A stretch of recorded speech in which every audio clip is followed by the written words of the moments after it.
The American soldier of World War II was versatile and highly adaptive, and was expected to fight in all manners of terrain across the world. From the blazing sands of North Africa to dense jungles in the Pacific and the rolling hills of France and Germany. To accomplish this, the GI needed a suitably flexible set of equipment that could fulfill any task necessary. This video intends to provide a basic overview of the history and configurations of the gear that American soldiers used in combat.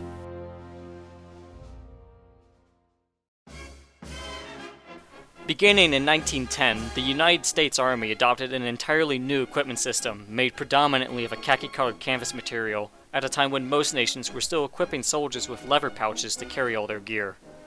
A cartridge belt lined with pouches for ammunition, coupled with a small haversack worn on the back for carrying necessities, formed the basis for what was, at the time, a very modular equipment system.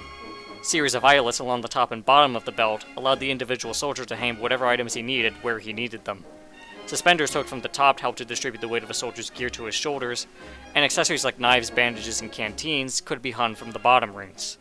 It was this adaptive equipment system that doughboys, fighting in World War I, wore into combat, continuing to see use in the post-war years with largely little changes to the overall design.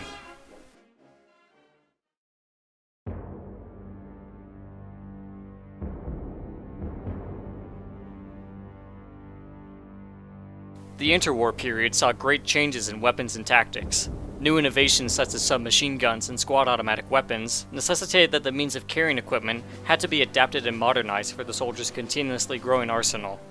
However, a basic rifleman's equipment remained virtually the same. A simplified version of the cartridge belt, designated Model M1923, featured 10 pouches to carry ammunition for the M1903 Springfield, or as of 1936, the M1 Garand surface rifles. The Garand's M-block clips were sized to fit in the older model cartridge belts, and so there was no need to change the existing design. A variant designed for use by soldiers on horseback deleted the first pouch on the left side, where a pouch for pistol magazines could be attached instead. The pistol itself used the same leather holster from World War I. Soldiers who weren't issued a standard rifle wore the M1946 pistol belt, featuring no integrated pouches at all, and instead using 3 rows of eyelets for the attachment of equipment. Ammunition pouches like those for the M1 Thompson submachine gun or the M1 carbine could simply be slid directly onto the belt. Those who were issued a Browning automatic rifle had their own belt for ammunition, the M1947 cartridge belt, featuring 6 pouches for carrying BAR mags holding 2 magazines each. Since the BAR gunner provided the largest source of firepower for the rifle squad, it was often that regular riflemen would also carry BAR mags wherever they could store them. The M1 General Purpose Ammunition Bag was one such way and was capable of carrying all manner of munitions, from fragmentation grenades to Thompson magazines and even bazooka rockets. Additionally, riflemen could carry 1 or even 2 cloth bandoliers with 6 pouches for additional rifle clips.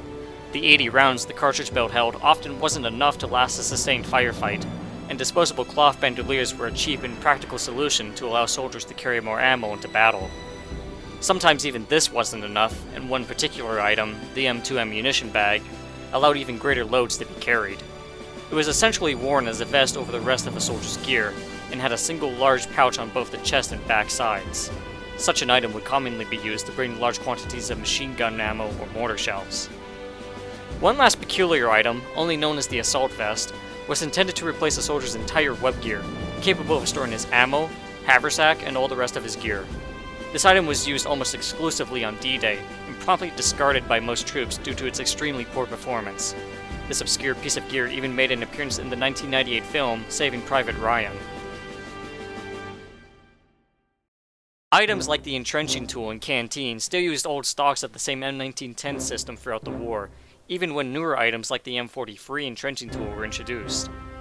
In fact, some soldiers within a company did not carry an entrenching tool at all, instead equipped with either a small hatchet or pickmatic that permitted for construction of more elaborate fortifications. Every soldier also carried a small individual first aid kit, containing a wound dressing and a packet of sulfanilamide, a drug which helped to prevent infection of a wound. This came in the form of either tablets to be ingested, or a crystalline powder to be applied directly onto the wound. It should be noted that soldiers were specifically instructed not to use their first aid kit on wounded comrades, and to save it for their own use. Every soldier is issued a pouch which contains a first aid packet and a package of wound tablets. See that you have it with you at all times and use it only for your own wounds.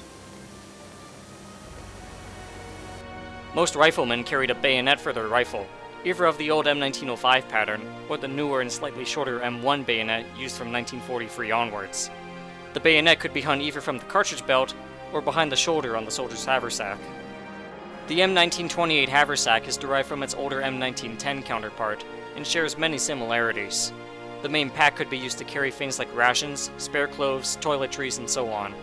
The meat can pouch, as it was known, was for carrying the soldier's mess kit and utensils, although soldiers often did not wear their mess kits in the field, as they were a noisy piece of gear, as well as being extra, unnecessary weight.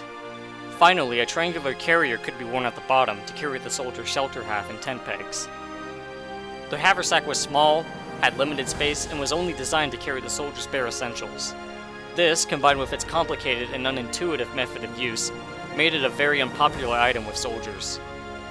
To alleviate this, soldiers would use their issued gas mask bag to carry extra ammo and rations, personal effects, toiletries, and other items, even though orders specifically forbade using the bag to carry anything other than the gas mask. Soldiers did it anyways once it became evident there was no risk of being attacked with chemical weapons. Another much more popular item was the much simpler and convenient M1936 musette bag, consisting of just a simple sack with a couple of extra additional pouches and a flap to keep it secure. Though originally intended to be used by officers, the bag became much more widely issued once the M1928 haversack began showing its drawbacks. Subsequently, the musette bag was seeing increasing use up to the end of the war, especially among paratroopers. The bag could either be worn over the shoulder, or attached to the combat suspenders and worn on the back like a haversack by means of snap hooks. The suspenders used to support the cartridge belt and equipment were of the new M1936 type, boasting few differences from its Great War counterpart. The rings added on each shoulder facilitated the attachment of additional gear, and were most commonly used to hook smoke or fragmentation grenades where a GI could easily reach them in the heat of battle. All of this was sufficient for a soldier's personal load, but being that it is the Army, there was always more things for a soldier to carry. Especially large and heavy loads that couldn't be practically carried by hand could instead be carried on a packboard like this one. The packboard was originally intended for use with mountain troops, where soldiers fighting in remote locations couldn't be reliably resupplied by trucks, and thus had to carry their own supplies. It was quickly found that the packboard was an extremely versatile piece of gear, and it didn't take long before it would see use with the rest of the Army. It essentially acted as a shelf that could be carried on your back. Almost anything could be tied down and carried on a packboard. Ammo cans, jerry cans, even an entire machine gun and its tripod. Members of the 1st Special Service Force storing Mont La Defensa famously used packboards to carry upwards of 100 pounds of gear per man up a summit almost 2,000 feet high in the dead of night while under enemy fire. Might be something that I should cover in a future video. One more thing that's worth mention is the variety in styles of web gear worn during the war. During and after World War I, all web gear was a shade of khaki, a more tannish color. However, at the start of World War II, the military began producing all their equipment in a new shade, known as OD number 3, the OD standing for olive drab. This new color was distinctly more of a lightish green.